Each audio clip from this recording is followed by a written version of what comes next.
So yan, ayan. So syempre, yung ating journey ay hindi kompleto kung wala tayong na-encounter na mga problems. So meron tayong mga pangungulot. Ayan. So ayan, ito. May ilan tayong mga pangungulot yan. But they are bearing flowers na to. So tinitreat natin ito. We're gonna treat them one more time. So every week tayo dito. Every week tayo spray ng ano. So this one na-treat na natin. So na bumabalik na yung kanilang tag dito, dahon na yan. So yung mga bago niyang dahon na sumisibol, hindi na siya makulot.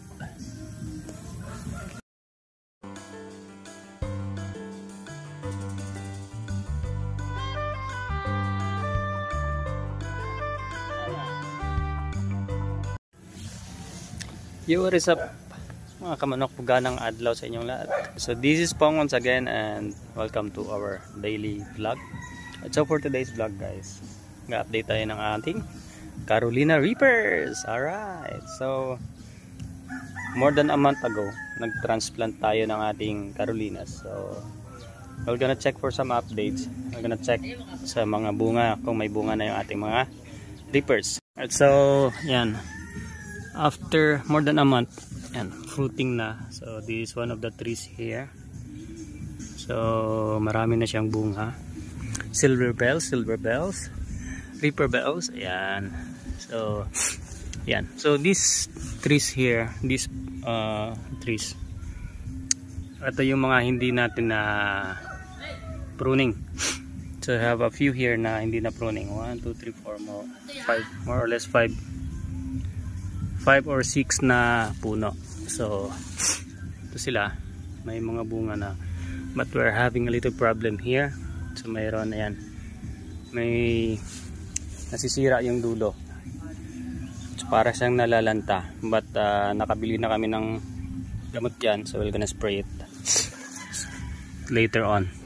So these ones here are the pruned ones. So mga na-pruning natin ito, yan. So medyo mas delay siya na nagbumunga, but they are also bearing flowers na rin. So ayan o.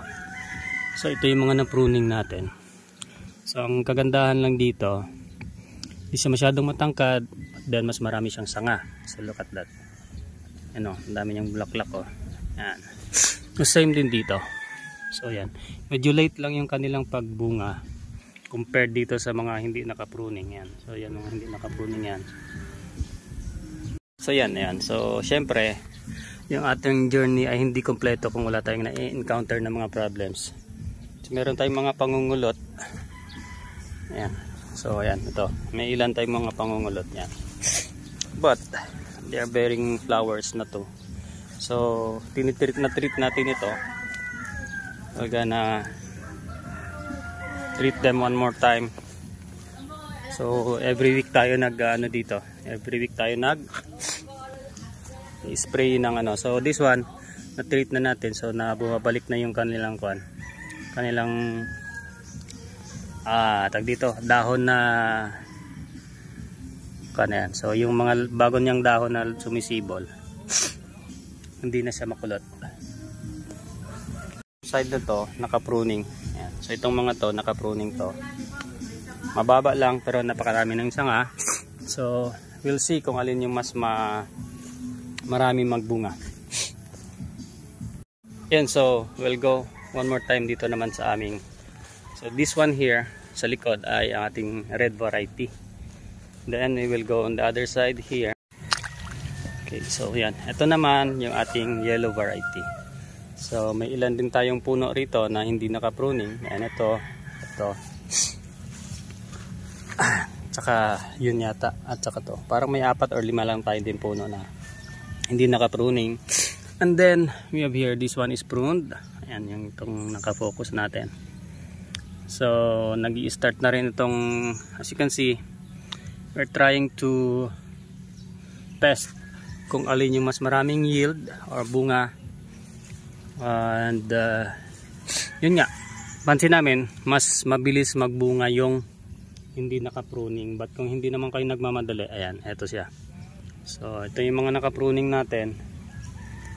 Ayan, ano, dami niyang sanga. So this one fruiting na rin. So ito, just like this, na-pruning din ito. Ayan, ito yung magandang ano ng pagka-pruning. Ayan. So ang dami yung sanga compare dun sa ano na dalawang kan lang, dalawang main branch, then saka magsasanga ulit sa ibabaw. But this one here, so meron siyang 1, 2, 3, 4, 5, 6 and then nagsasanga din siya sa ibabaw. So maybe this one here has lesser problems dito sa yellow variety natin compare dun sa red ones. So ayan o, malalaki na rin yung bunga. Ayan, you can see here, no? So this is the pruned one also. So may mga bunga na tayo same sa ating ano. Ayan, mas actually may mas nauna rito, mas malaki. Ayan, no? Ayan. So yan na yung ating Carolina Reapers. So hindi pa natin to nababalot yung mga bunga niya na puuna. At bumili na tayo ng plastics doon para secure yung ating mga bunga. So yun lang muna guys yung ating quick update sa ating Carolina Reapers. Finally they are already bearing fruits and in flowering stage na yung ating mga pruned ones, yung mga na-pruning natin ng mga puno. Alright, so yun lang muna guys, this is for our quick video. This is Pong once again of Goodness Bugano Farm.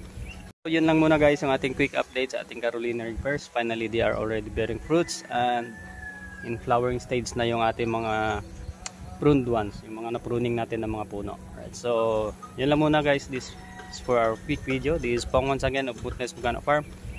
Thank you so much for watching. Bye bye.